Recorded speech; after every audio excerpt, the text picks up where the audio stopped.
Friends, hello. How's everyone doing? Let me just make sure this is loud enough for everyone to hear me. I think we're probably good. So it's not 4 p.m, but I don't care because I was ready to go live and I didn't want to wait. I'm just going to turn this microphone up a little bit. Everything sound good? Looks like it probably is good. I'm going to sneeze. No, I'm not. It's going. Maybe. I can't tell. You know when you've got a sneeze and it might not arrive. Okay, I think it's gone. It's gone back into the hell from where sneezes come. I hope everyone's good. It's been several minutes since I last streamed. If anyone's got the exact number of minutes, you win. You win the competition of the day. I haven't really got a plan because I'm not preparing for a specific gig. So what I'm basically trying to do is just stay on top of my drumming abilities. And I'm going to do that by playing along to some songs that you know by the band I'm in. How about that for a plan? But no, I'm going to do that. I'm going to talk using my mouth to you and at you. And I hope you'll stay around while I do those things.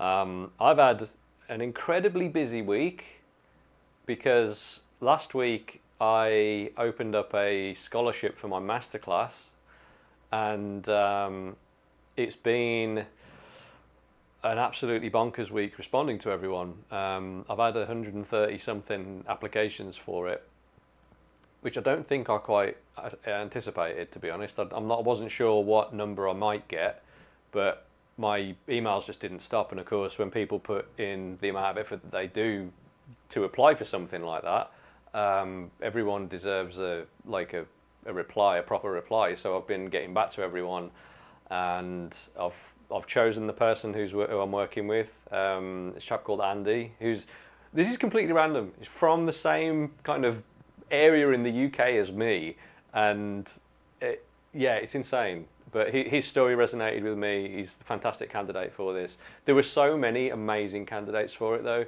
that it was difficult to choose someone because I could have said yes to like so many people.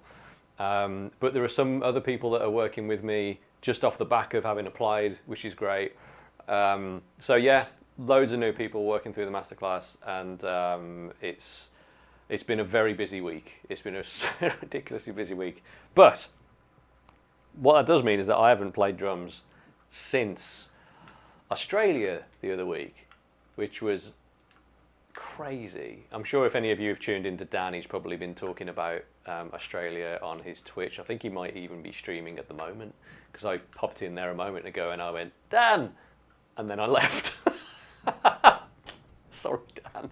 I didn't even stick around. Actually, I stuck around for maybe 60 seconds after I said Dan, and then I left. Actually, I said Danathan, if I'm being completely honest. So, yeah.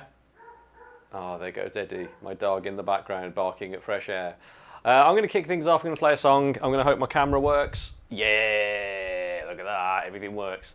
Song I'm going to play is this one. You guys might know it. I definitely know it. And it goes like this. Oops, let's start it before then, though.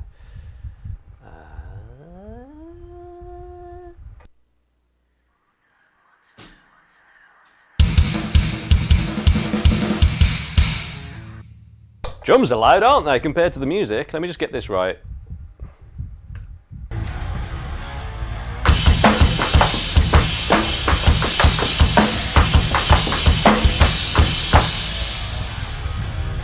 One second, guys.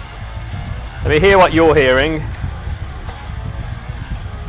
This is what happens when you don't go live on the internet in ages and then you just wing it.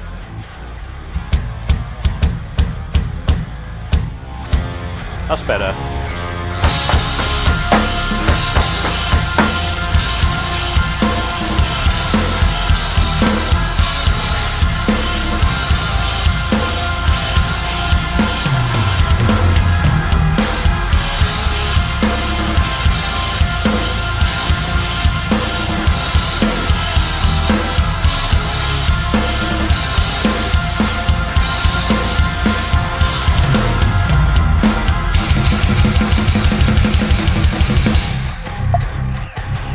Sick.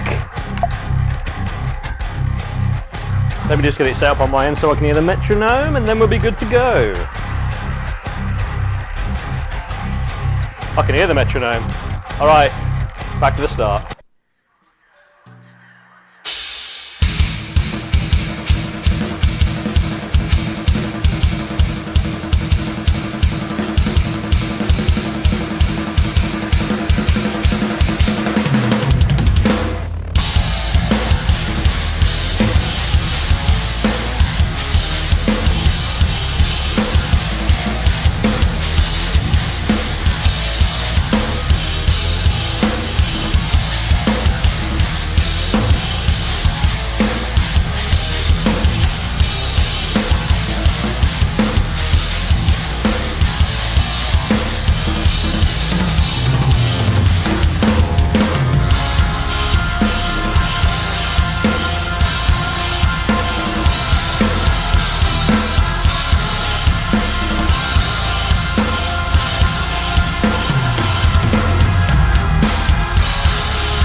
Yes, the system works. I feel like I need to do some minor adjustments in a minute to this kit.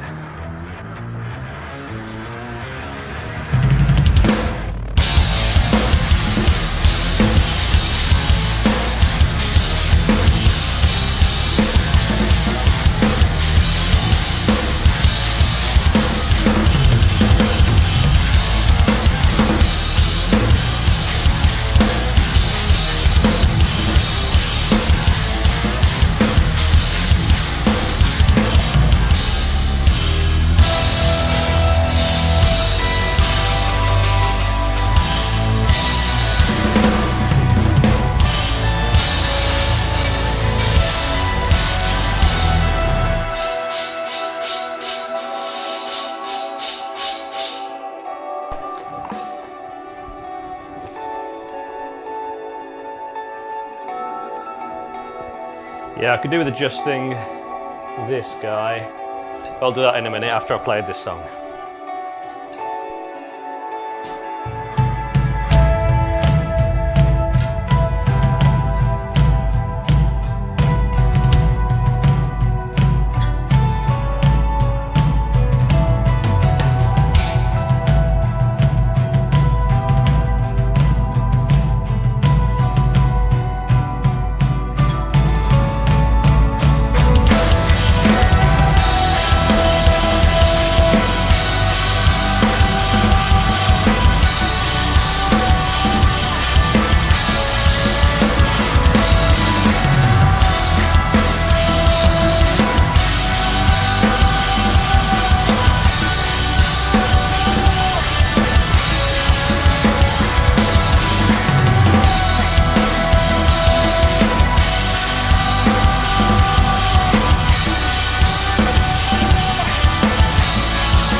Obviously I'm not prattling around like that live.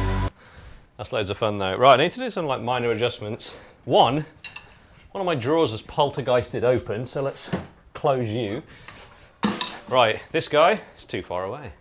And he's too far away because I had to adjust it when I was doing a video a little while ago. There we go,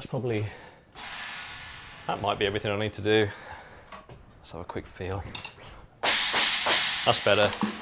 And then this guy is too bendy. All right, the other thing is, pretty sure you're hearing two drums.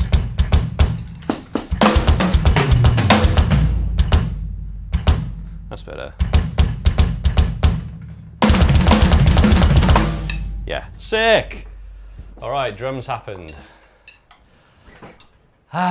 Look at that, we've got people talking and everything, thanks very much. This is so hypnotizing. Well, that is the plan. I want you all to be hypnotized by my drummy goodness so that you stick around and you decide that the alternative of doom scrolling onto the next thing is not worth it. Because it's not, it's bad for your brain. Stick around here, I promise you, something entertaining will happen. I don't know what it is yet, but something will happen. And I'll fall down, or I'll fall off the drums, or this won't be water, it'll be something really alcoholic. And there's no way that you'll know. No, it's just water. We're fine. I'm hydrating. Tell you what I really want. I really want a delicious beer. That's what I really want, but I haven't got any in the fridge. So if someone could DoorDash me some really nice, like hazy IPA, I will probably just do nothing in return. But it's good vibes, you know what I mean? Let's play another song. Let's do the next song from the album that I just started. This is a song called Echos, and it's a song about the beer that I don't have.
What about this though? Blast beat right there. I reckon that's the only thing that's missing from the track. Leo! Hello, my friend. Hello, Rook. Hello, Papa Rain. Hello, Kui Smoke. Hello, Remergent. Everyone's here. The flipping party's about to kick off, everyone.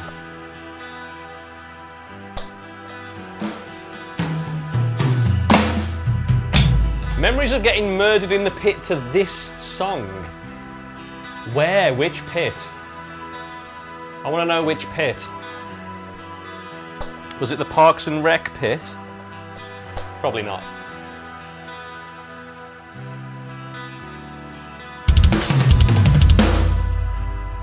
It's not there. I realised as I committed to the fill that I'm too early.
Yes, we did it, everyone. Leeds 2025, that was the last show of that tour. And yes, oh, was it the last show? I think it was the last show of that tour. And yeah, it was kind of hilarious because the bouncers had a big problem with Dan's family leaving. It was a whole thing. There was this whole event at the end of the show that really was a kind of a downer on the whole thing. But yeah, anyway, well, where else? I remember that venue, and my friend Dunk, who I don't know if he's here or not, came down to that show, and we kissed on the lips. We didn't do that, but I have to say something, don't I? What else we got?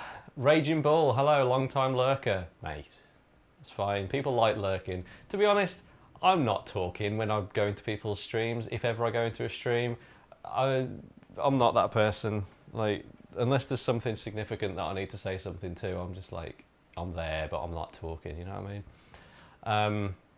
Kentish Town Forum though, flipping right. So that was the last London show. Are you coming to Brixton? Because that's going to be a flipping time and a half. So Brixton Academy, 1st of November. Not that much time to go, to be honest. And there's going to be new music. We're going to be playing new songs. Oh, shit. Did you hear that? I said it quite loud, but I whispered. I emphasised the whisper. Yeah, it's going to be good. It's going to be dead good. I don't know if anyone's said anything.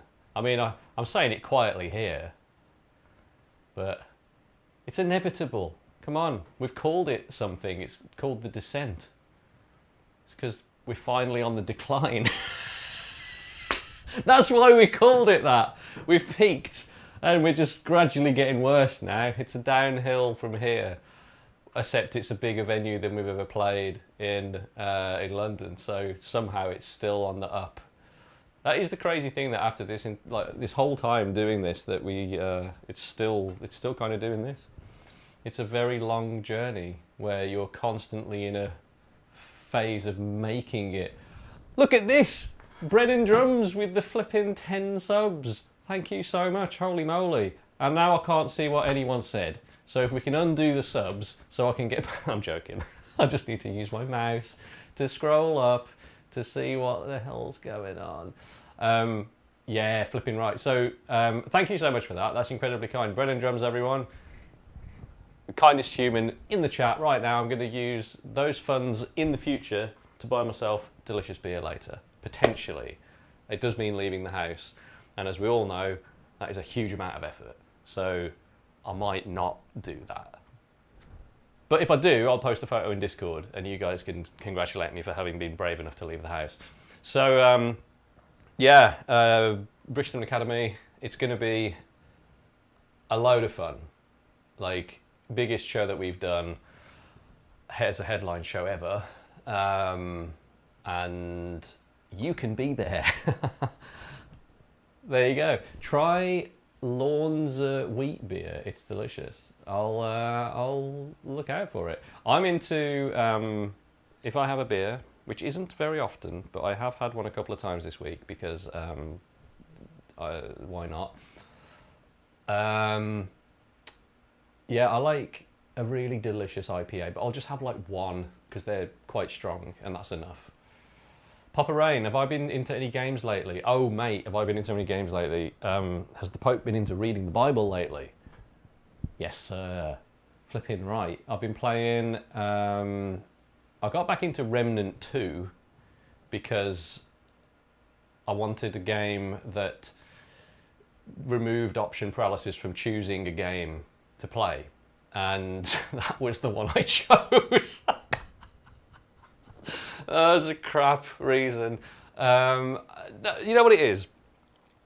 I was looking at all my games and games that I could buy, because like everyone else, I have so many games in my Steam library, and a lot of them I haven't played.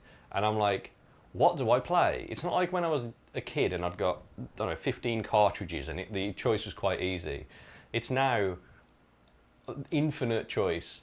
And the games are huge as well. And anyway, I wanted something that was a bit of a challenge. And I picked up Remnant 2 ages ago. I played it for like 30 hours and then didn't finish it.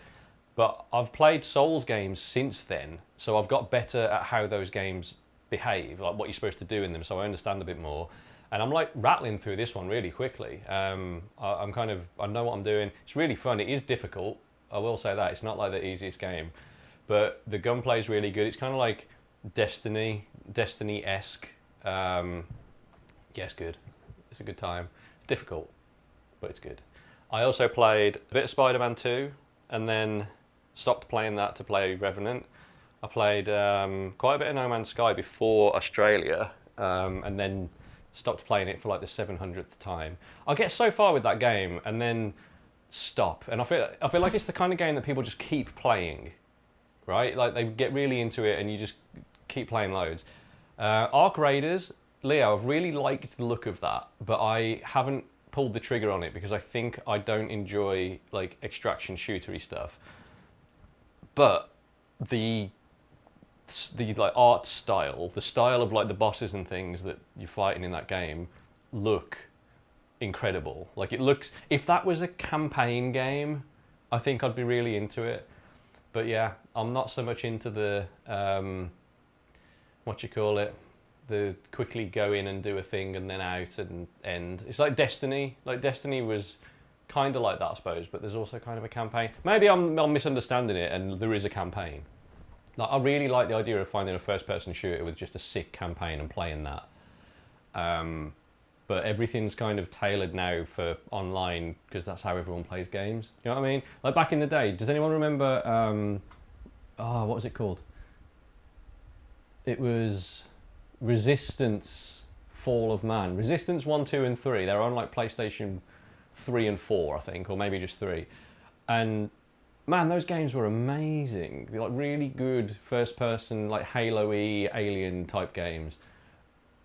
I haven't played a game like that in ages, and I'm looking for one. So if you've got a recommendation, good gunplay, fun, not incredibly easy either. Like having played Elden Ring, I need things that are a bit of a challenge. Stalker 2, I got that, but it's really janky. I found like you start out and there's just things zipping around you that you can't see that instantly kill you. Do I need to give it more time? Because I did get that and then I got immediately annoyed with it because it was just like, I don't know, I couldn't, maybe I'm just crap at games. Maybe that's what it is. I don't know. Tell you what I'm interested in, it's 2 games. One of them, which I'm pretty sure I would get and it'd be really good for one evening and then I'd never play it again, which is the Marvel Tokon thing, like the fighting game. Because I like a fighting game every now and then. I feel like 15 years ago I'd have really got into it. And I feel like now I'll play it for an evening. But it looks amazing. It looks like it's a really good, like the art style is fantastic. And the new Control game, Control Resonant, I think, that's coming out soon, that looks sick. I love the first one. The first Control game was the first game that I got on PC when I moved to Austin, and it's flipping brilliant. So I'm looking forward to playing that. I suppose everyone's wetting themselves about GTA 6. That's coming out soon. I don't know if I'll pick that up as it comes out, because, yeah, I don't know. I bet it's amazing, but I also don't know. I'm slightly skeptical about that game. I feel like I never got into the online stuff. I feel like it's going to be the kind of game with a million microtransactions. Maybe I'm wrong. Just because of how games have gone. Like when Far Cry got to Far Cry 6, it was just like, kind of tired of it. But prove me wrong, I'm sure it'll be amazing. Give me another From Software game, please. I know Duskbloods is on Switch, but yeah, I don't know. Don't know if I can be bothered with playing on a little thing. I want to play it on my PC now because I'm a PC cretin. Anyway, Mount and Blade. I don't know what that is. Is that a game, or is that how you like to play games? Stay on the horse and hit things with a sword. Anyway, I'm going to play another song. You guys tell me the games that I should be playing. And yeah, what's the best game that you've played in the past year? Tell me that. And why. And someone asked a moment ago, you've got a Discord. I do got a Discord. That's good English, wasn't it? I do got a Discord, mate. If someone from the drumming Discord could drop the link in the chat, that'd be sick. Because I can't do it, because I'm here and the keyboard's over there. Let's do the next song in the list. Oh, look at that coincidence. It's one I know. It's The Grey, and it's also from the album that we released last.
Yay!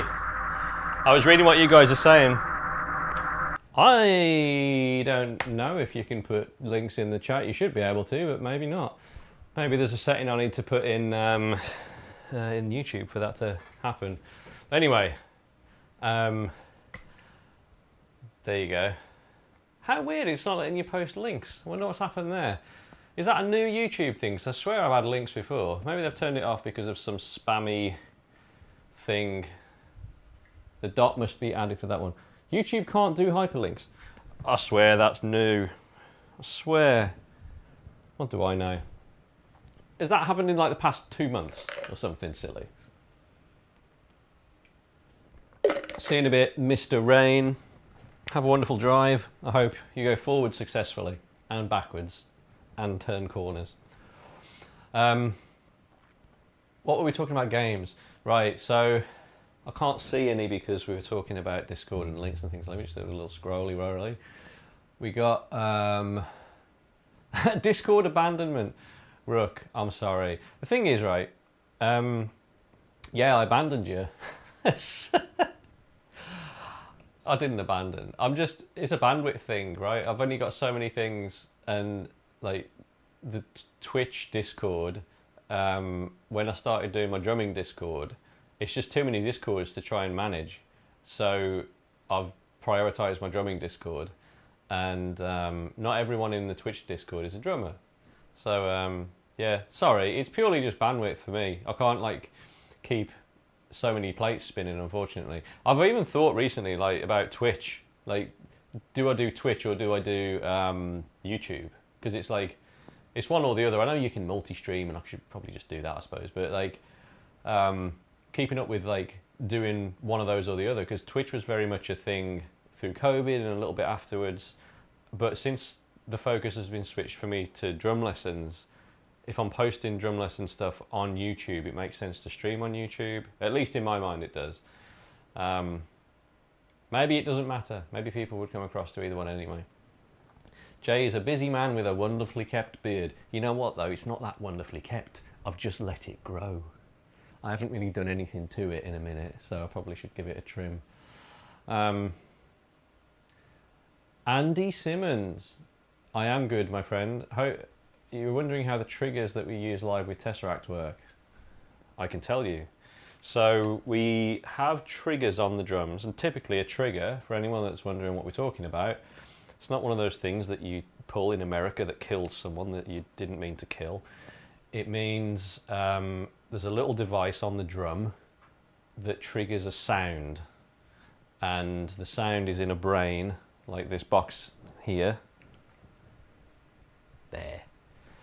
And it is a drum sound. So when I hit these, that is called triggering. It is triggering a sound. You can also be triggered by what I just said about guns, if you think that they're a good idea. I'm not going to go there because I'm going to get in trouble again. So how do I use triggers with TesseracT? We have triggers on the drums, but we're not triggering sounds. We're using those triggers to open the gates for the microphones. So we have microphones on the drums, and they are not making any sound unless I hit the drum. That trigger senses that it's been hit, opens up the microphone, and then closes it back down. So we're not getting unnecessary sounds going into all the mics. We're only getting the mics open when we hit them. So that is how we use them with TesseracT. We're not actually triggering any samples. We're purely just opening the microphones with the gates. And that's how we use them. Ta-da! Check that out. That was the full answer. What we're saying? What we're trying to read up in chat. Someone said something about TikTok. I don't know about TikTok. I'm not young enough to know about TikTok. You think it's new, it won't even let the message show up. It just fully blocks the message from sending. I don't know what that's about, unfortunately. I don't know. I am a busy man, says Q Smoke. How am I tesseracting Chris Mack drums? Mate, I was tesseracting pretty hard the other week. We were in Australia and it was amazing. We were out there with Carnival. They're a very good band. And it's a long way away. I can confirm for any flat earthers in the chat, the Earth is not flat because I flew around it. I did not fly straight. I flew around. It's 12 hours away in time, right? As in time zones. And it took me 52 hours door to door from leaving the house to getting to the hotel in Australia and then back. Oh God, I could have died. I don't like feeling that crazy. For anyone thinking of doing it, I recommend saving up a lot more money and buying a business class flight. As expensive as it is, I didn't do that because TesseracT are poor, but I did do the journey, and I can recommend never doing it. It's horrendous. It's so far and so long. But I was reading a book, I was watching an occasional movie, I tried to sleep, but it's the kind of sleep where, like my neck, either side of my neck there has just been a complete and utter asshole for the past couple of weeks, just from the flight, because I was even though I had a neck thing, my neck was still doing this. Anyway, but it was an amazing time, absolutely amazing time in Australia. The crowds were awesome, carnival guys were lovely. I was using my kit. Check this out, we flew with drums. We flew with them. We bought a drum kit in Australia. We flew my hardware from the UK to Australia and back, because it was cheaper than buying it all. And because we've got plans to go back to Australia a bunch of times. Oh God, I got to fly there. Because we got plans to go back to Australia a bunch of times, we bought the drum kit and we've left it over there. And we Russian dolled the toms and stuff and flew with it. And it meant that, one, I didn't have to rent drums in every city, which gets very expensive very quickly. Like the cost of renting the kits that I need to do the show that I want to do, and in every place, ends up being more expensive than buying the kit once. So we're like, okay, buy the kit once, fly the hardware, and then we've got drums forever in Australia as long as we can store them. No brainer, right? The cost to buy the kit artist price is less than the cost of renting for one tour. If we go out for more than one tour, it's made money. So we did that. How did the drums hold up on the flights? Completely fine. There was no problem. So I've got hard case for the external drums and then soft cases for the ones that are getting Russian dolled inside so they can just bounce around a little bit. They were very snug, so there was no moving around. Everything was fine. And the cool thing about Australia is if you're a musician and you're flying within Australia, you get 4 pieces of luggage, right? And that's included because they're kind to musicians. With the number of people that were traveling in our tour party, we had more than enough to cover all the extra bags for the kit and things. So yeah, it was fantastic. It meant I had the same setup every day and I was having to battle stands that were falling down and expensive. So massive win. And it was a nice kit. It was a DW Performance Series kit, I think, in like it's called Pewter Sparkle, so it's kind of a gold, silvery, sparkly situation. Probably not the finish I would like choose on a kit, but for the deal that we got, it's a nice sounding DW kit, so I'm not complaining. Yeah, it was fantastic. I really do like Australia and Australians. Like, there's a friendliness to everyone you meet over there that is fairly unique to Australia. Like, I don't know how else to describe it. It's just, it's a vibe. It's a real vibe. Coffee was amazing out there as well. I was going around nice coffee spots and getting really nice bags of coffee to bring back over here. And I did that. And I have lots and lots and lots of coffee. And I'm getting through it quite quickly because it's delicious. So yeah, it was awesome. Can't wait to go back. I have an idea when we are going back, but I can't say. But yeah, there's plans being made. Will TesseracT be touring the US anytime soon?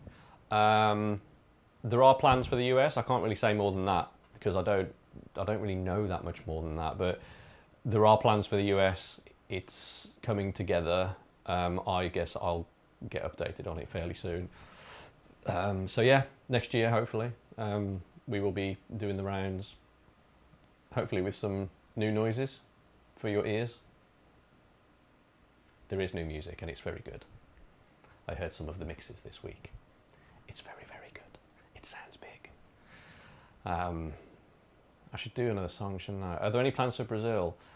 Not at the moment, actually. I have mentioned going back down to that part of the world as part of touring, and yes, we want to go there, but I don't think there's an offer on the table just yet, but I'm sure it will happen. Is Ackle doing the mixes for this one? Yes, Morris. It's a combination, actually. There's Ackle's mixing, but then the vocals are being mixed by a chap called Lewis, who owns the Ranch Studios in Southampton in the UK. He's working with Dan, like specifically on the vocals and slotting that into the mix, so the vocals are getting their own treatment. Drums recorded at Middle Farm again, and mixed by Ackle himself. And yeah, I can't wait for everyone to hear it because it's sounding flipping huge. Shall I play some flipping stuff? Pocket Drummer, please come to Austin. I flipping love Austin. I used to live there and it was flipping amazing. I miss Austin a lot. It's a really good place to be. I miss Torchy's Tacos.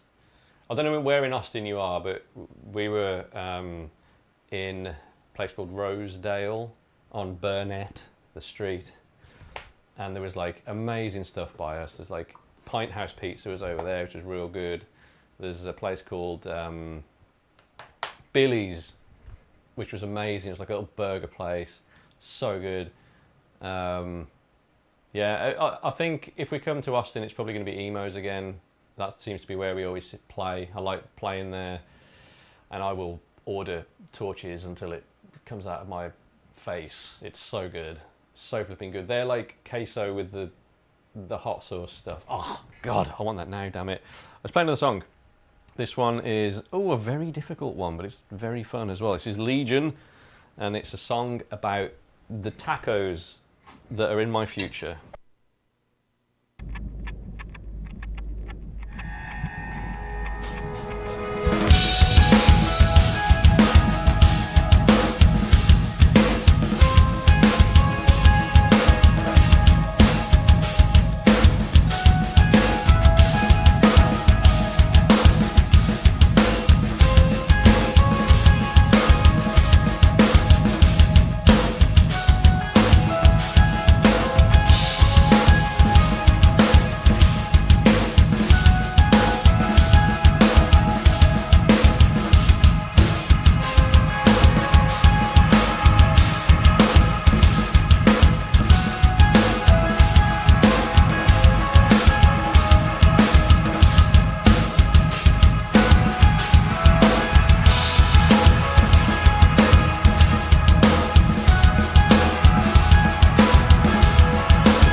No! I missed the kick, which means I threw it all off. If I did it live, I'd just figure it out, but I want to get it right.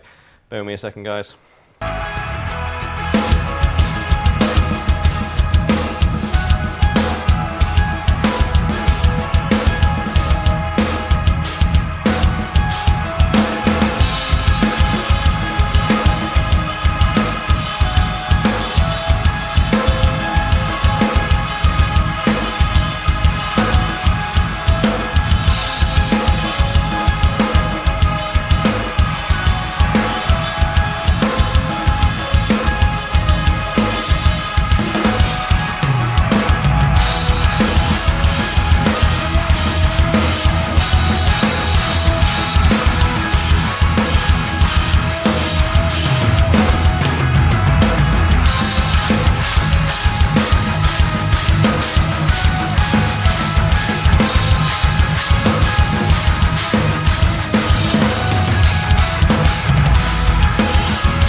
Yeah!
I love it.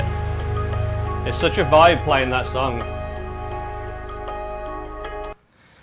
It's yeah, it's a crazy one that I was only talking to someone earlier today, a new masterclass student, in fact, about that song and how like it wasn't a full song in the studio, and we had like 3 minutes of it, and me and Amos recorded the drums over another TesseracT song. We put the plinky plinky plinky over the end of it, the ding ding ding ding ding ding ding, that thing, and then I think Ackle maybe had it next, and then Dan had it, and it was just being passed around until we had this song. And the bit where Dan screams thrown into the grey and I go that was a mistake. Like, I'm tracking along to 7 names, like another TesseracT song, just playing different drums, and I miss something, and then I go, oh, like, to pick it back up, and something about that space ended up like the happy accident made it into the song, and now it's like intentional. It's you just never know what's going to work. Like, so you got to be not afraid to make mistakes. One of the first things I teach my students is don't be afraid to make mistakes, because while that was like literally a happy accident, like something that I didn't mean to do that made it into a song rather than a literal mistake, like mistakes are a window into what you're supposed to practice. You know what I mean? Like, they're literally the thing that your body's screaming out that it wants to be able to do. And if you go to do something and you don't quite execute it properly, and you can identify that, then you've got the thing that you're supposed to practice. And learning to do that is a bit of a skill. But that's basically all I do. It's just a process of like revising those things until I'm not shit at it. or yeah, not too shit at it anyway. Someone asked earlier, and I missed the opportunity to answer, about playing between this kit and electric kits and acoustic kits and the difference and all of that. What I would say is this kit is incredible. Like, I can learn the dance of what I've got to do on this very, very well, and then translating it across to an acoustic kit.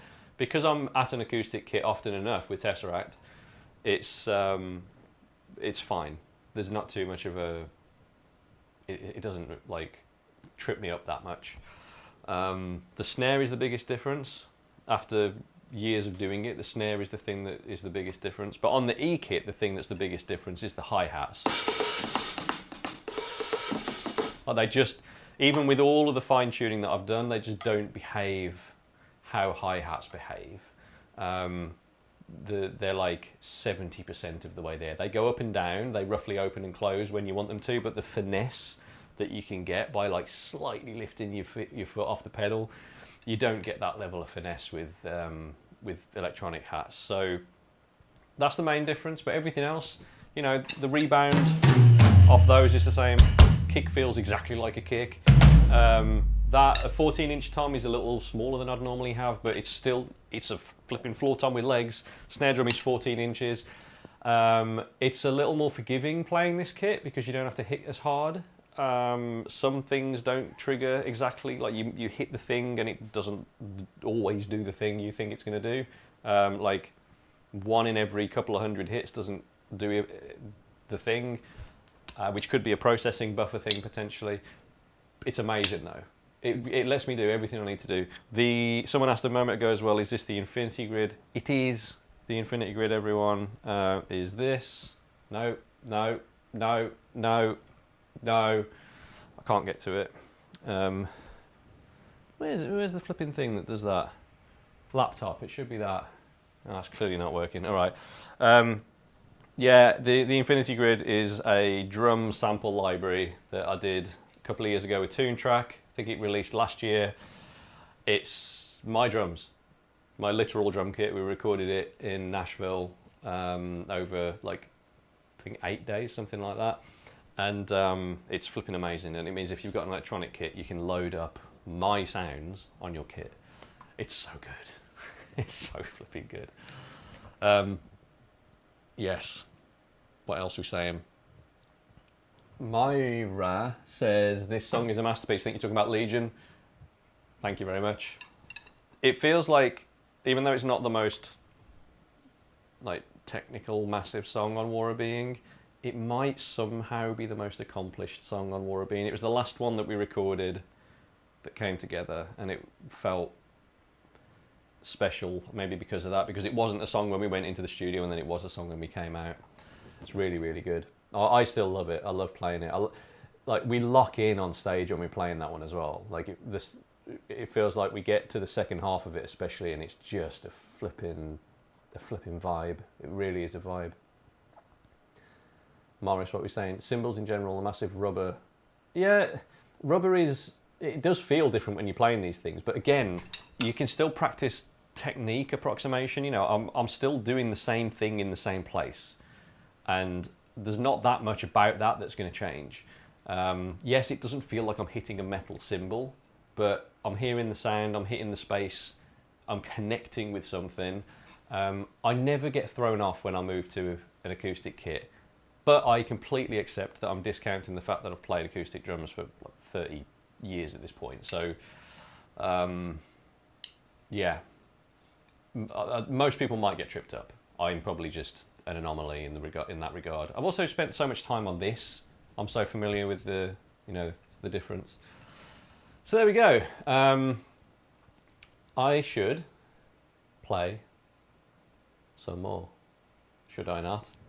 Shall I do...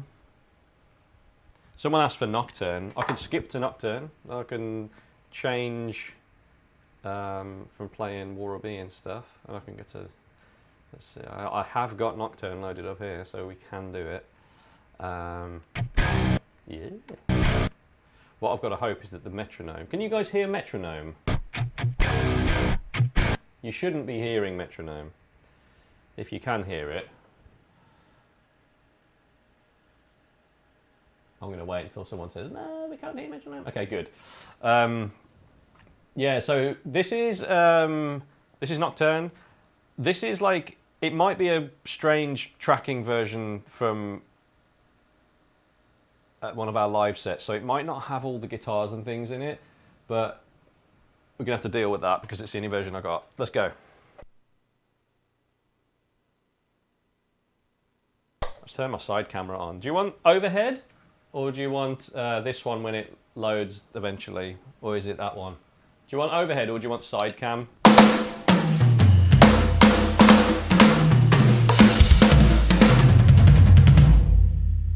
Overhead it is. All right, let's go.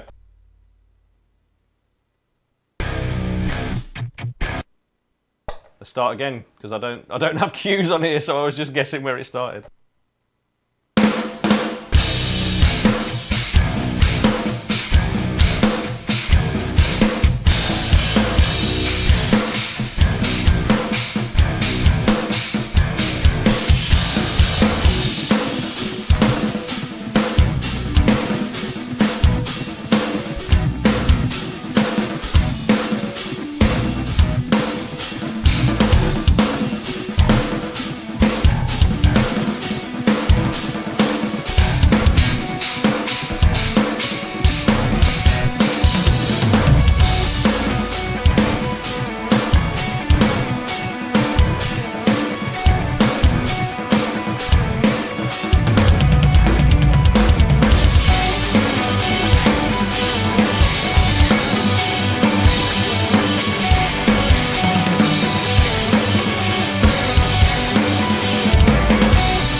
The cymbal grabbed because I kept the stick on it.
Yeah. Delightful. What a time to be alive. Thanks everyone for bigging up my drum lessons while I drummed. My microphone had poked inside. It was actually miking up my cleavage, which not much going on there, I'm afraid. Nothing to get excited about. Let's just reposition it there. Yeah, flipping right. In case anyone's wondering, lessons exist.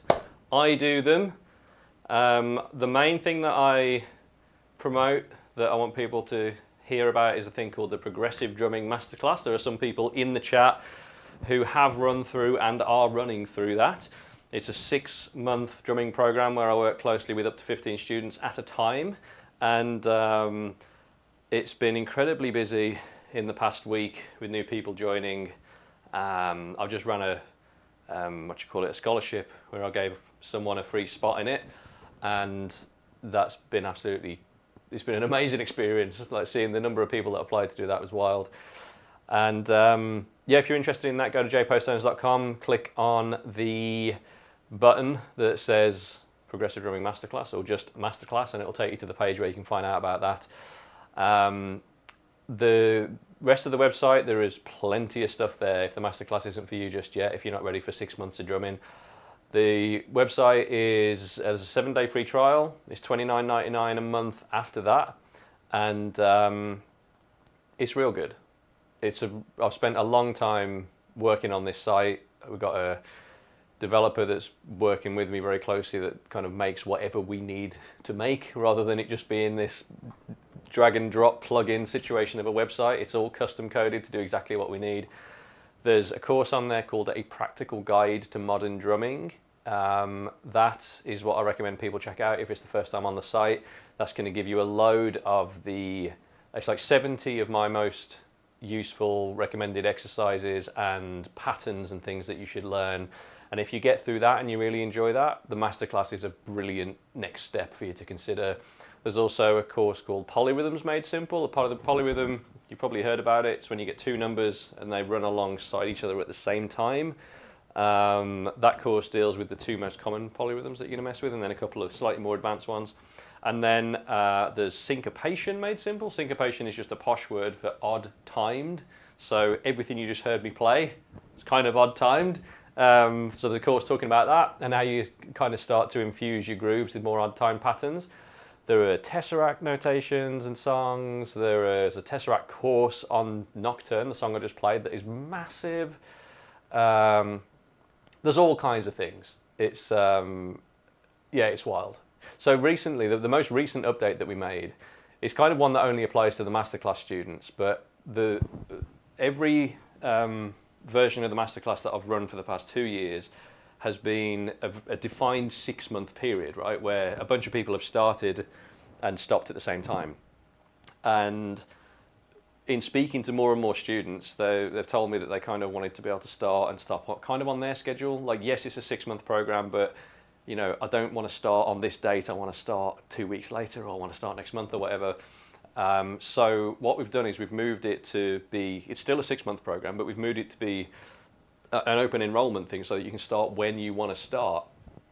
But even though that happens, the structure of the masterclass unfolds for you from when you click start. So you hit start and you're on a custom schedule then. All of the lessons are released, all of the emails go out to you on the right dates, and you can hit pause. So if you're going away for a week, you've got a business trip or holiday or Christmas or whatever, you can hit pause so that the next lesson doesn't drop and you don't kind of get behind where you feel like you should be. It's really, really, really good. I'm proud of it. It took me more than 6 months to record all the content for it and put it into the structure that I wanted it to be. And yeah, I'm bigging it up quite a lot now, but there we go. There's, like I say, a couple of people in chat who I'm sure would say nice things about it because they've run through it and are running through it. If you want to go and check out the site, please do. Get a 7-day free trial. I'm sure you'll get something out of it. Even if it's just 7 days and you try it for 7 days and decide it's not for you, then that's fine. Like, I'm not. There's nothing lost if you try it out. But I think you'll find something that you enjoy, especially in the practical guide to modern drumming. If you're like beginner to intermediate, maybe not beginner. There is a beginner course as well that's just like teaching you your first beats and things. But if you're getting into the intermediate and advanced side of drumming, check out a practical guide to modern drumming. And I've got a book that goes with it as well, which is crazy. I haven't got a link to the book because I'm not very well organised, but if you go to Instagram and that's effort, don't go to Instagram. Don't go there. Don't even think about it. If you go there to try and find my book, I should have the flipping link pulled up. If you end up going there, you'll end up doom scrolling and then you won't be here for the rest of the stream. And yeah, Instagram's toxic. Don't go there, it's terrible. So thank you if you're still here and listening to me talk. What we're saying, can you play video lessons forever after the subscription? Not forever after the subscription, no. So if you are subscribed, then yes, like you'll be able to watch the videos. But if you cancel your subscription, no, you won't be able to watch the videos. that's how it works. It's like Netflix. You can watch it for as long as you're paying for it. But I would argue that my stuff is better than Netflix, because if you go to Netflix to learn the drums, you're going to be sorely disappointed. I am going to play a song. Pocket Drummer, the pause option is fantastic. There you go.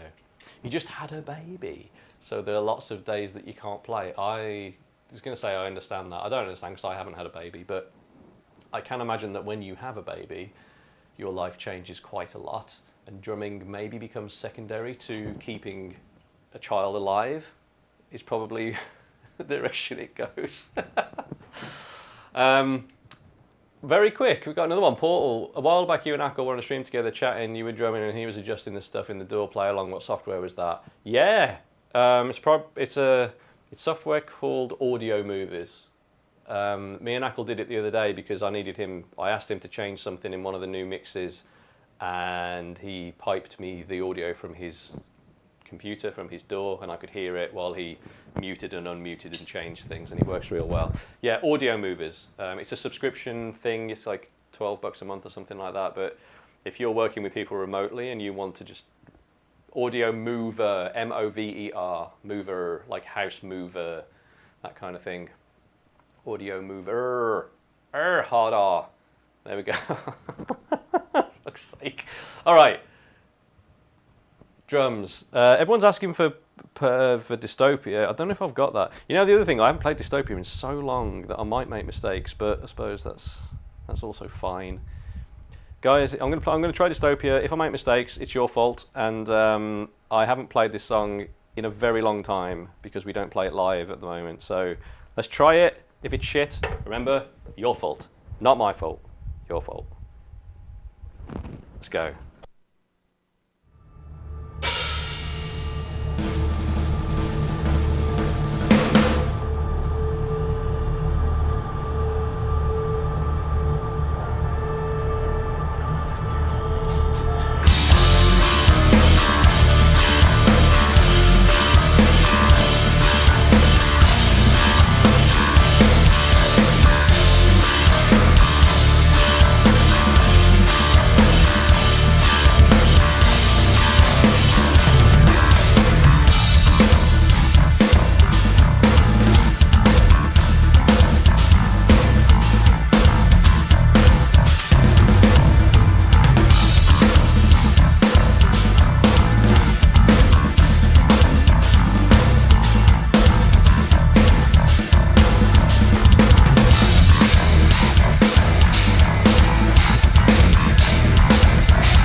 Yikes.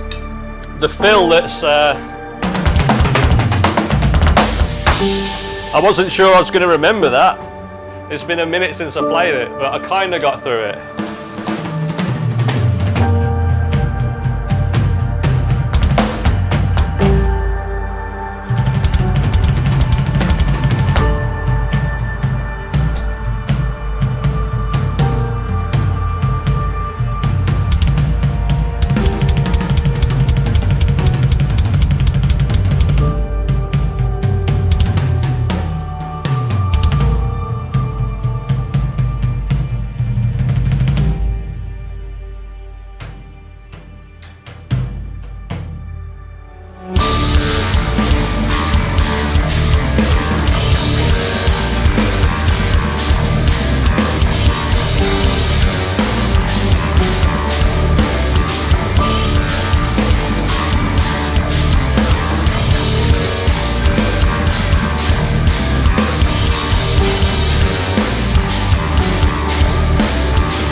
What a delight. It's actually a lot of fun to play, that one. The disco groove is flipping awesome. Yeah, nice one for the recommendation, everyone. When you're like, play Dystopia, and in my mind I'm like, I didn't see that message, I don't want to play Dystopia. Well, then I did it, and it ended up being fun. Yeah, what were we saying? There were some chats. Yeah, camera switching just to show off. I was having to one-hand the disco thing. And I dropped the stick on the floor. Let's try and get that without getting a hernia. Fucking hell, there we go. Did it. Sorry for the language, everyone. I just nearly died. Right, we got a bit more to go, haven't we? Someone was saying, Leo is saying, during one of the choruses you go, snare, floor tom with your left hand. Is that just for show? Yeah. I don't know which bit you're talking about. Like, I actually don't know which bit you're talking about. But I'll switch over to ghost notes on the like. I'll do that sometimes.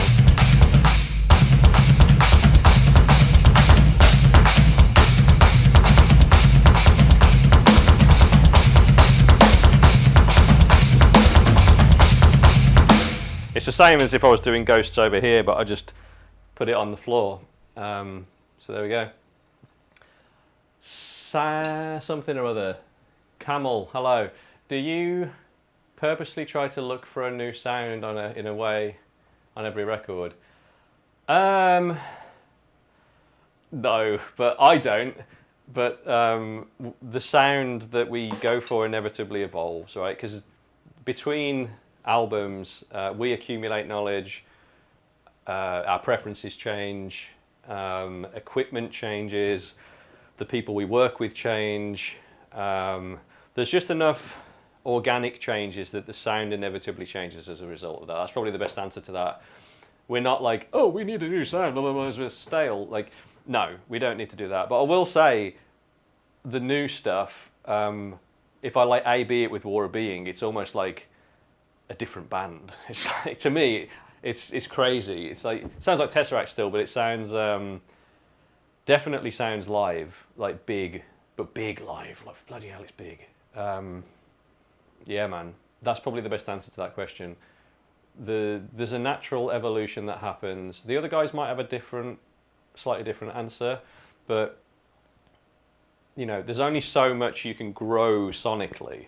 But then we think that every time, and the next time it's like, oh, how have we found more bandwidth? Like, it's a very weird thing.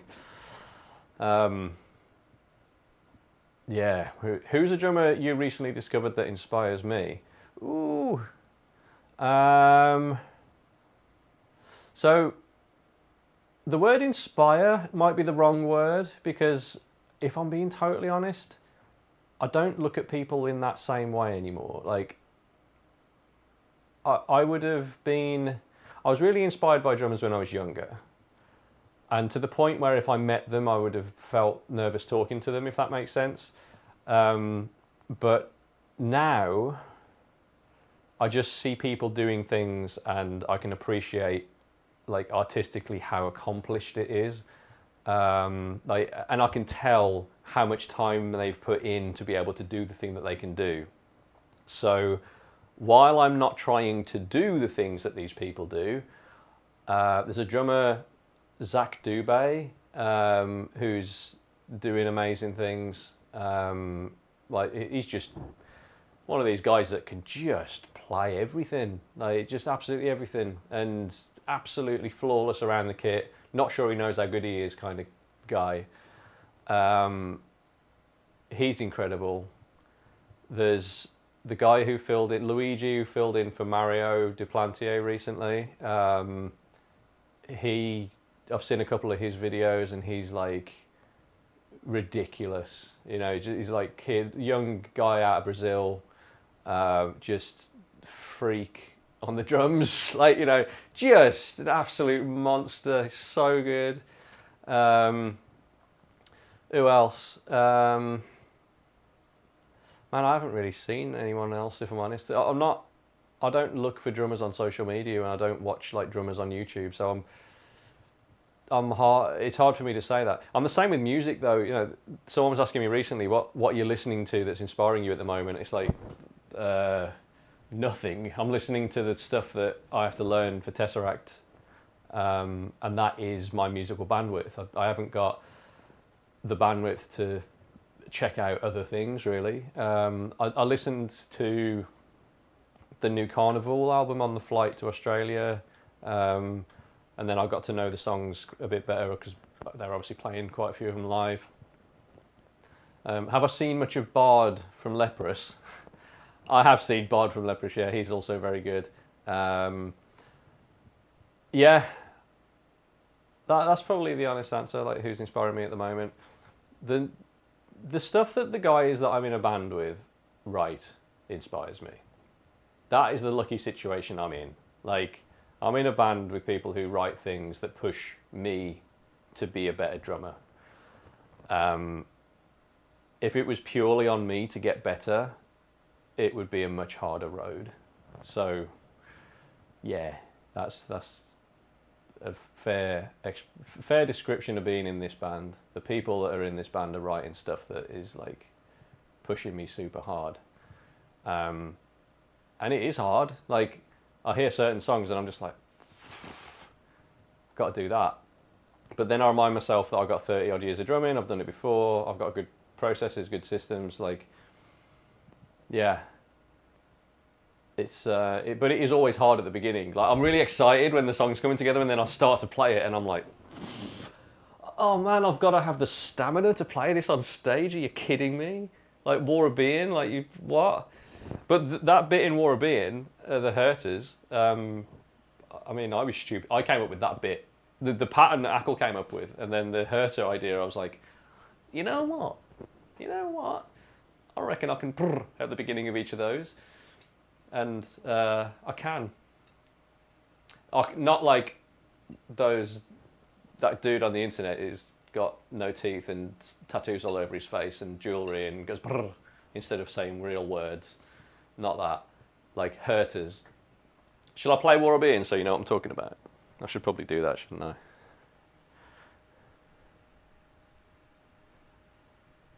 Were there any more questions that I missed? I'm sorry if there was.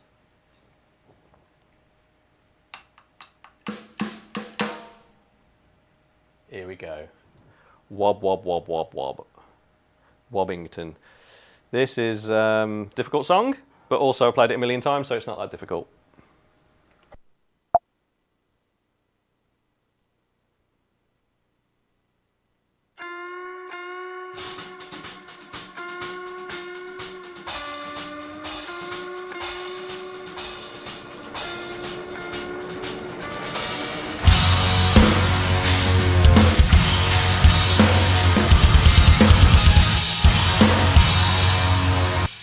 Okay, if we got an advert, I'm going to wait. Does everyone get an advert? Or I didn't even know adverts were on. Let me turn those things off. I don't need adverts on this stuff. I'm going to go back. We're going to wait about 20 seconds, and then we're going to do it again. No ad. All right, we're going to start now. Let's go.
Yikes.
Speaking of the miss triggering,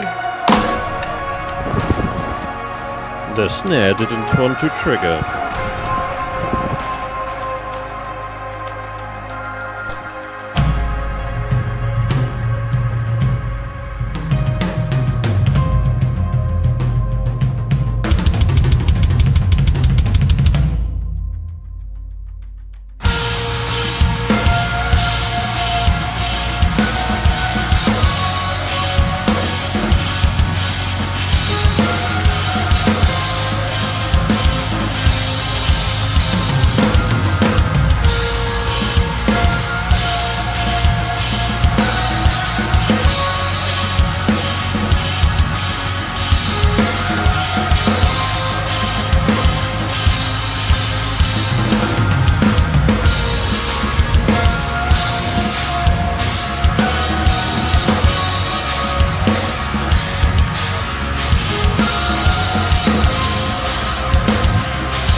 The song is War of Being.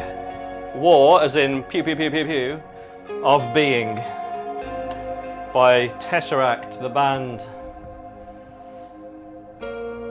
There we go. Shush. Did it. There we go. The tom section is hard to follow without Dan singing. Yeah, it's funny. So I don't have Dan in my ears live, so I'm used to doing it. But I do have the memory of like Dan's parts, so I'm singing them in my mind. It's a really weird thing. It's like just have his vocals in your ears. But what happens is I get so used to the album versions of things, the recorded version, that if things are different live, it throws me off, and it's one less like distraction to have. So I don't have him in my ears live. I can still hear a bit anyway.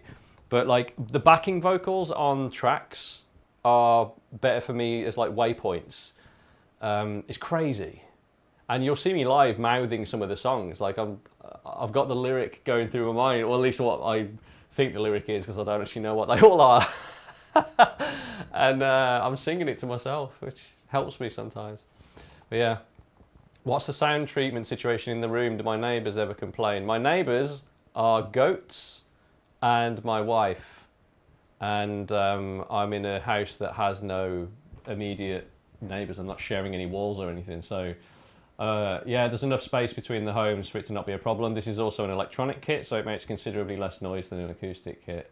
But I am building an acoustic drum studio in the backyard here, very slowly, and that will be a different question entirely, because it's going to require lots of soundproofing to not annoy the neighbours. What we're saying, is your decision to throw some polymeters in the song here and there, or is it coming from the band? I don't really know how to answer that question. It's just the music. It's like the music is what it is, and I play it. Yeah, it's all intentional and it's all accidents. Like we choose what we want to play because it sounds and feels sick. But how it all comes to be is a series of happy accidents, which is kind of how all music is created. I think you just make mistake after mistake until it's no longer sounding like a mistake, and then you lock it in, and then you go for it. Can we get Sacrifice next? Oh, I don't know about that. Probably, yeah. Any blasts on the new TesseracT material? Yeah, there's shitloads of reggae in the new TesseracT as well. It's basically just a reggae album. UK garage is probably how I'd best describe it. It's actually not reggae. So, yeah, that's... it's not that. No, there aren't any blast beats, because I think blast beats don't fit our music and I can't do them very well. Any drum and bass? Yeah, loads of drum and bass. Which is actually some of the sickest drumming, like people that can do like drum and bass real well. It's like, man, yeah, you guys can play the drums. Let's do. We can just sacrifice a minute. Anyone got any more questions before I play maybe the last song? Will we see you on Drumeo soon? No, because I haven't done anything with them, so probably not. That we were talking about doing some stuff, and then I decided not to do it.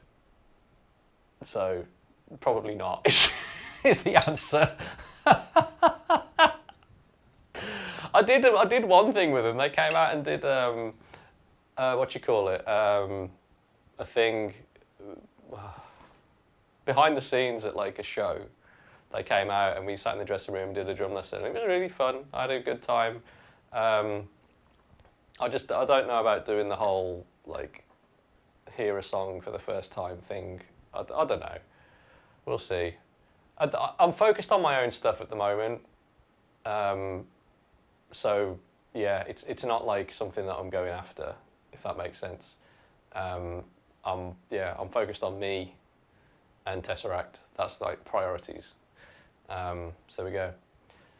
Jay, do you do that swinging motion with your right hand on the cymbals for fun, or because it affects the cymbals in any way? It's an interesting one because I don't. Fun isn't the right word. Does it affect the sound? Maybe, like, because I'm not doing that. It's a motion thing for me. So like I'm doing that figure of 8, very easy. Very, very easy. The stick's moving nice and comfortably, like in my hand. My hand's nice and loose. I don't get blisters. I can do it for days, right? Versus that, it stops. There's tension going all up my arm. And I found, it was a few years ago, I was getting tendon problems in my hand. And so I kind of was, and I couldn't really stop drumming because it was during COVID and drumming was what I was doing to make a living basically. I was streaming on Twitch a lot. And I didn't want to stop doing that because it was making me a living, but it was also really just good for my brain. Like I met a lot of nice people and made a community of people, a lot of people I'm still in touch with, and I didn't want to stop. So I started to kind of find new ways to move the stick that enabled me to play without causing any injury, and that just came out. That was just like the way I started moving the stick. But the added benefits of that though have kind of transcended the original reason for doing it. So, you know, if I'm doing that, watch what happens. So I've got a 1 and a 2, which instantly gives me more of a count, like 1 and 2 and, but also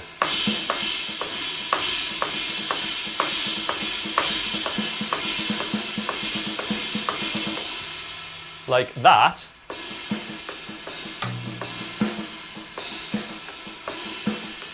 I can come down for ghost notes real easy then, instead of doing that for ghost notes where there's no volume control. If you bring in the whole hand at speed, nocturne.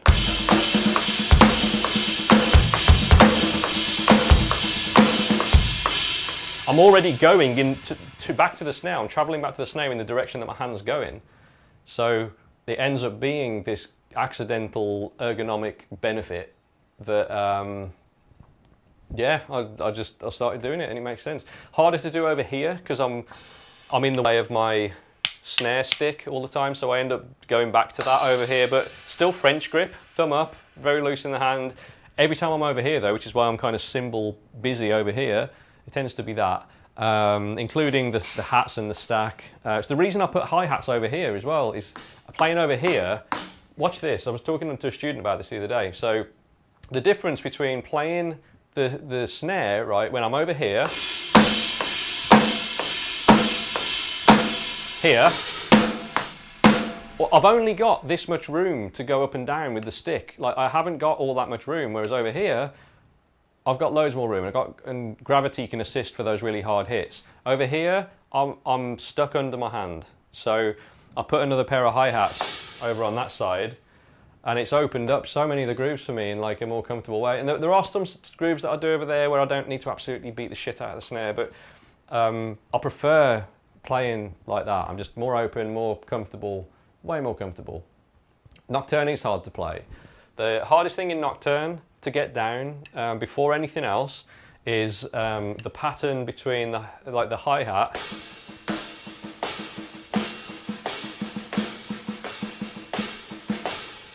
right, left, left and right at the same time. Right, left, blah. Left, right, blah. Left, da, da, da, da, da, da, da. And learn to do that up to 130. And the 1, 2, 3, 4, the one when it's together is an accent.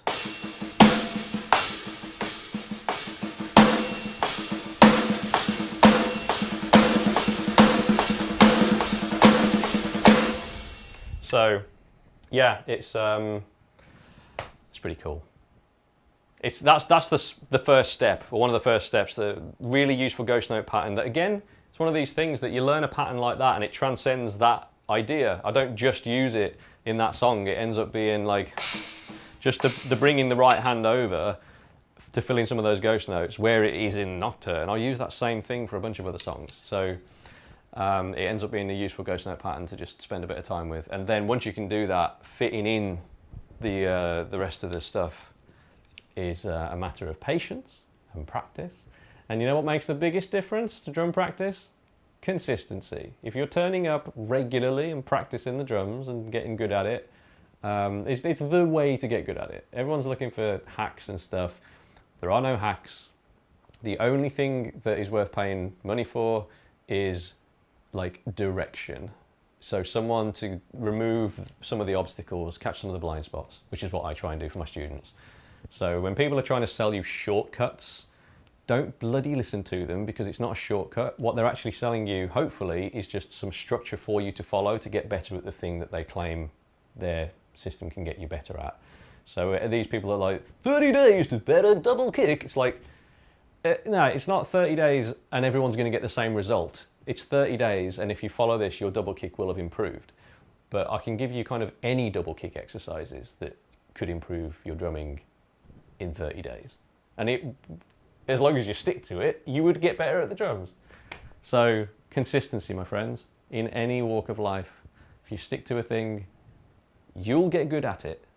And it just takes more time than you might think. And even in some cases, more time than you might think is reasonable or acceptable to get good at the thing. There are no worthwhile short games. You know what I mean?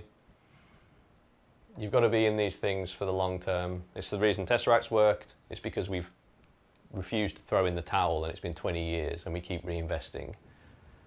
It's been a long game, and hopefully we've got at least as long again, so we can just keep going.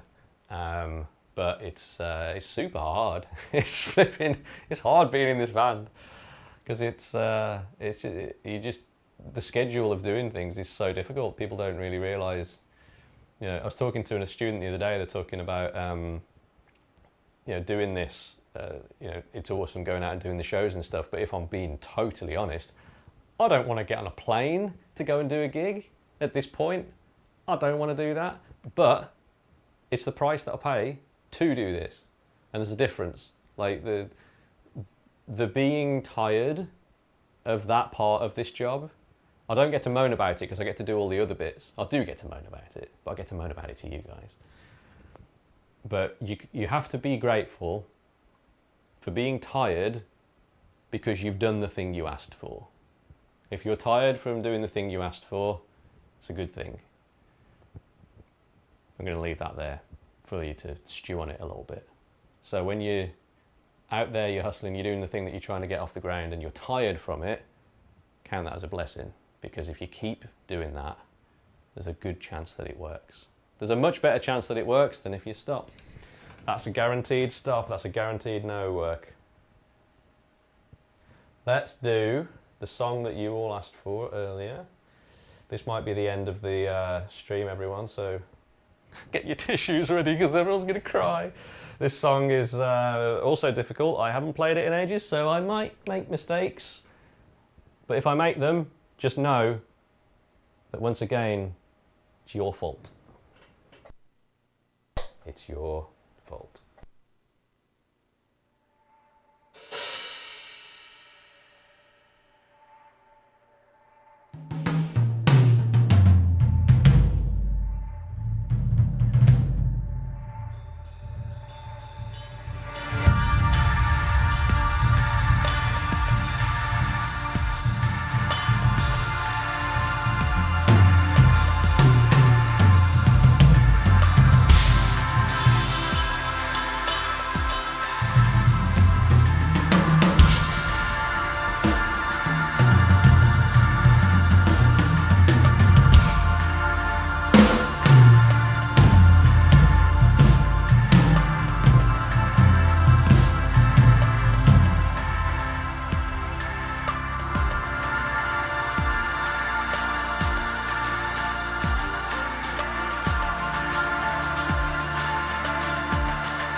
Yeah, I remembered it.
Made a noise. Noises were made. I'm actually surprised I got through that one. I thought in the stack attack I might have done a little wee, but it was okay. It all came together in the end. I forgot the exact coordination of the fills, but that's where 30 years of drumming and blagging it can kind of make up for it. Yeah, man, that was fun. I feel like I want to do one more song. I know I said that was going to be the last one, but I'm not completely dead yet, so I could do another one. Let's see what I got lined up. I haven't got all TesseracT songs lined up, by the way, guys. I've got like a selection. I've got Juno. I've got oh god, not that one. I've got I've got one, like everything off one. I could do Concealing Fate.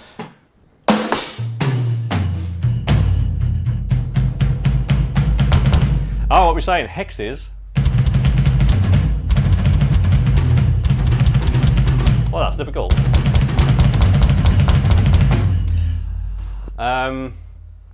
When you're going to get it lined up? Smile. I haven't got Smile lined up on here. I feel like I did have it lined up at one point, and I opened up like a million files that were all called Tesseract Livestream File J, use this one. I'd got like 17 different ones. And none of them had like all of the songs I just played, so I just went through them all until I found that one. It's flipping Will! It's Will! Ah, oh, hello Will. Is this guy covering Tesseract? That's going to be pretty hard. Yeah, man, it's pretty stupid. Who's this idiot trying to flipping cover Tesseract songs? This is like he thinks he's in the band or something. Surprised YouTube haven't kicked him off for copyrighting him, you know what I mean? Do you remember that time I was playing songs that weren't Tesseract and YouTube kicked me off? Like, guys, surely, it's 2026, surely you've figured it out where you can, you know, other artists, someone else is playing songs, so YouTube takes revenue from stream and distributes it to publisher. Like, it's crazy. Anyway, I'm sure that's coming if it's not already a thing. You know, we're flipping live surveilling people. Alexa's listening to you on the toilet, recommending you try a new loo roll. Surely we can figure out music royalties in real time. I don't know. I'll play... oh, Juno's good, but also Concealing Fate's good. Juno. Let's do Juno, shall we? Juno's fun. It's also like the last song we always play live as well, so it's kind of a vibe. Remergent. We did Dystopia earlier, my friend. That might have been when you took a toilet break, but we did Dystopia. I'm sorry. Next time, though. Let's... it was a carnival, yeah, a carnival song. I think I was doing either Goliath or Simple Boy or something. But if you want to see a carnival song, go to my... Wait! I never posted it on YouTube, did I? I only posted it in my Discord. So I was at Middle Farm Studios recording some stuff a couple of months ago for a friend. And we had like... I smashed through the recording, so I decided to put a little thing out on social media saying, hey, I'm in the studio, like comment with what song you want me to record, and I'll record it. And I did that, and I put the video on YouTube, but I didn't post. Oh, it's members only. All right, so go in, if you're a member on my YouTube, which is like $3, you can go and see it. So, okay, it is on there, sick. All right, I can't remember where I posted it. But it's me playing a carnival song, and it's good. And I did Sky Machine. Oh God, yeah, I did that. That was good. I just had to learn how to go like play that pattern. I remember him just showing it me like really quickly on stage. I'm like, okay, I don't know, and I just took a tom up on stage and was just grimoing out on it. It was brilliant. But I got to play on stage with Carnival. That was like, especially at the time, like early TesseracT. I'm like, wow, this is crazy. Because those guys, they're so good. Let's play Juno. Let's do it. Juno, this is a song about, I don't know what's Juno about. Anyone know? I ain't got a flipping clue. No idea. Literally no idea.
Yeah! Loads of fun. I don't like that my lapel mic keeps dipping into my chest cavity. There we go. You definitely need to stream more. I know. I do know this. I used to stream loads. I used to really enjoy it. I just, what tends to happen is I get busy doing other things, and because I haven't got like a schedule, just need a schedule. That's all I need. I tell people that I work with, you just need a schedule if you're trying to get into streaming. And I've met a load of students when I do live streams. Like, people come into this and then end up working with me. So it's like, yeah, what we're saying. It's time to talk to Mike Johnson about getting a heavier black t-shirt.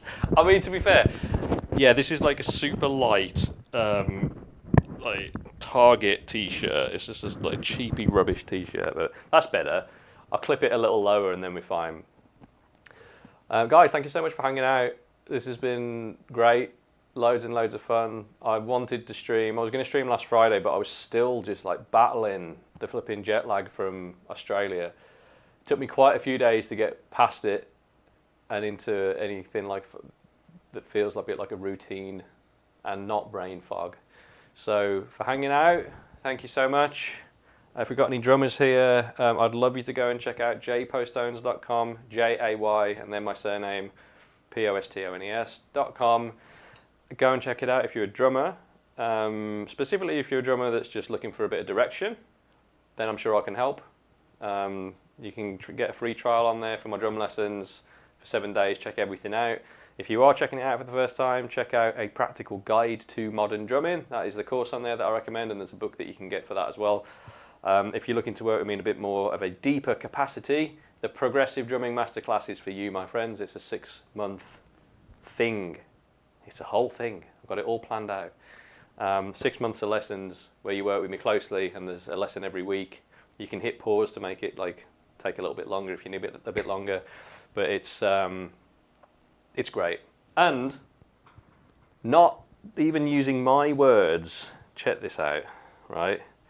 A few people have finished the masterclass or coming to the end of their time in the masterclass, and there was a message in Discord earlier. I won't read the whole message because it's quite long, but there we go. This is from Paul, a person who's just getting to the end of it.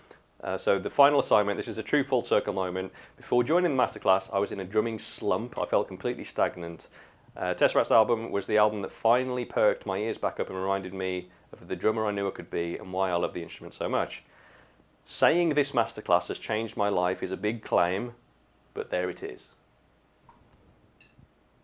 So, and that's just one of the messages in there. So if you're on the fence, if you've heard about it before, let's have a conversation. If you are just hearing about it now, go and have a look. jpostones.com, click on the masterclass button and it'll tell you everything you need to know. Guys, thank you so much once again. I'll say, how about we make this a regular Friday occurrence? I might end up doing it a bit more because I want to drum a bit more as well. And oh, by the way, if you're still here, I have seen your message about double stroke stuff, and I'll send you a message in a bit about that, if that's okay. Leo's one of my students, and he was in chat earlier, and he sent me a message yesterday asking if his double stroke technique is rubbish or good. And I will get back to him and say, it's good, hopefully. And if not, I'll show you how to do it. All right, guys, look at these slides, and I'll see you soon.